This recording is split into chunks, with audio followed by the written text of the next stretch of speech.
'yan ta'adda da suke zubar da jinin mutane, suke kashe mutane, suke yanka mutane, suke ƙona mutane, suke filla kawunan mutane da rashin imani, wanda kuma wannan abin ba iya Najeriya ba ne, fitina ce ta samu duniya ga baki ɗayanta. Kusan rabin duniya ta faɗa cikin waɗannan, ba mu kaɗai ba ne nan, ba kuma don ana shari'a a Najeriya ko a jihohi 12 na Najeriya ne aka samu irin waɗannan ba. Wannan abubuwa suna nan a ƙasashe daban-daban ma da ba ruwansu da irin waɗannan abubuwa. To, an samu irin waɗannan, an samu rigingimu a ƙasashe, an ruguje ƙasashe. Mu duba yadda Libya take da yadda Libya take yanzu. Mu duba yadda Sudan take da yadda Sudan take yanzu. Mu duba yadda Iraki take da yadda Iraki take yanzu. Mu duba yadda Syria take da yadda Syria take yanzu. Mu duba yadda Palestine take da yadda take yanzu. Mu duba sauran ƙasashe da suka samu irin waɗannan, waɗanda mafi yawansu duk na musulmi ne, suka faɗa cikin irin waɗannan rigingimu da sauransu.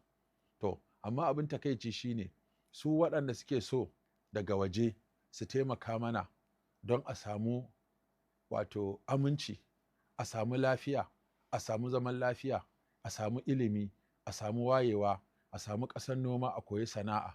Kullum muka faɗa rikici sai su ƙaro mana wani rikicin.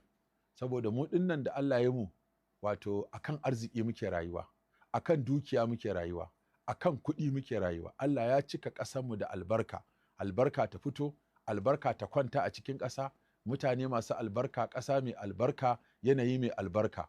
Ba mu da ambaliyar ruwa, ba mu da cin wato abin nan, ba mu da cin sahara, ba mu da girgizar ƙasa, ba mu da aman wuta, ba mu da sanyi mai mako mai cin jiki irin wanda ake yi a sauran wasu yankuna.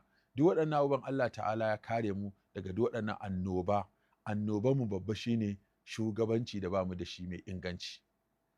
Shugabanci da ba mu da shi mai inganci, haɗin kai da ba mu da shi mai inganci, gaskiya da adalci da son juna da ba mu da shi mai inganci, hassada, ƙeta, mugunta, sharri, ninkufurci, ƙiyayya, hassada, rigima, duk ta riga ta cinye mu gabaki ɗaya. Saboda haka ko wani ya zo ma ƙara samu kawai zai yi, tunda ba ma son juna, ba ma girmama juna, ba ma mutunta juna, ba ma ba juna uzuri. Kowa so yake ga ɗan uwansa ya faɗa cikin wata musifa. 'Yan kasuwa mu sun ƙisa haɗa kai, malaman mu sun ƙisa haɗa kai, 'yan siyasa mu sun ƙisa haɗa kai, sarakunan mu sun ƙisa haɗa kai. To balle talaka ina zai haɗa kai? Sarakuna sun ƙisa haɗa kai, dukkansu a rarrabe yake.